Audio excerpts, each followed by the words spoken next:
নমস্কার, আমি প্রিয়াঙ্কা। আমার চ্যানেলে আজকে দেখছেন কাতলা মাছের দো পেঁয়াজা। কাতলা মাছের দো পেঁয়াজা বানাতে যেগুলি লাগছে সেগুলো হলো 3 টুকরো কাতলা মাছ নিয়েছি আমি, হলুদ গুঁড়ো, পেঁয়াজ 2 রকমের, গোটা পেঁয়াজ, কুচনো পেঁয়াজ, আদা রসুন বাটা, ধনে পাতা, গোটা গরম মশলা, তেজপাতা, টমেটো, 2টো কাঁচা লঙ্কা, সর্ষের তেল, আর গুঁড়ো মশলার মধ্যে লাগছে জিরে গুঁড়ো, লঙ্কা গুঁড়ো, আর নুন অবশ্যই লাগছে, এবং টক দই।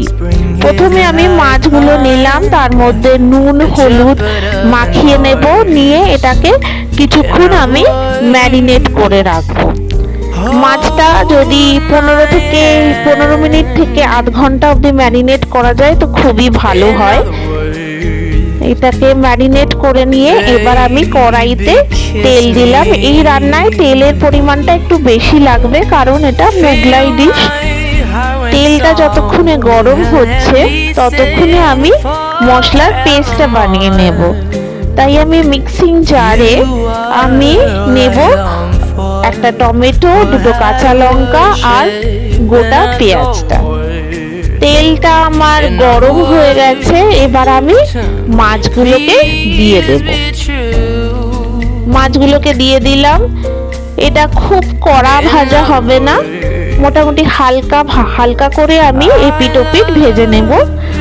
আর মাছটা যতক্ষণে ভাজা হচ্ছে ততক্ষণে আমি মশলার পেস্টটা করে নেব। আমার মাছগুলো এক সাইড ভাজা হয়ে গেছে, আমি উল্টে দিয়েছি। ইতিমধ্যে আমার পেস্টটাও তৈরি হয়ে গেছে, আর মাছটা এখন দুদিকে ভালো করে ভাজা হয়ে গেছে। এবার আমি মাছগুলোকে তুলে নেব। একটা প্লেট নিচ্ছি, সেই প্লেটের মধ্যে আমি মাছগুলো একে একে তুলে নিলাম।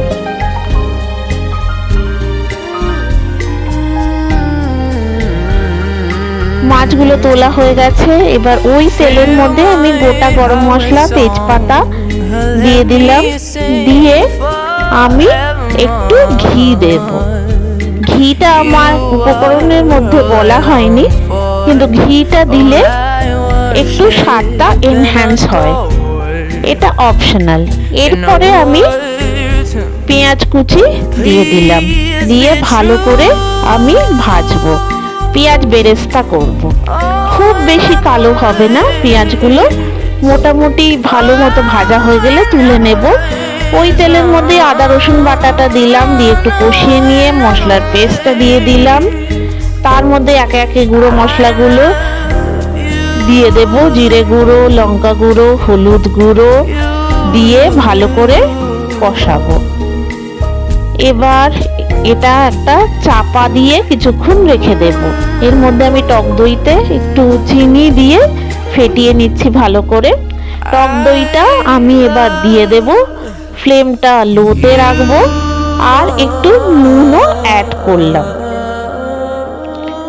দিয়ে আর একটু ভালো করে কষানো হয়ে গেলে এর মধ্যে আমি মাছের টুকরোগুলো দিয়ে দেব। মাছের টুকরোগুলো দিয়ে ভালো করে মিশিয়ে নেব। এই রেসিপিটা একটু মাখা মাখা হবে। কেউ যদি মনে করেন খুব বেশি ড্রাই হয়ে গেছেন, এই অবস্থায় একটু গরম জল অ্যাড করতে পারেন, এবং নামানোর আগে পেঁয়াজ বেরেস্তাগুলো দিয়ে আমি নামিয়ে নিচ্ছি।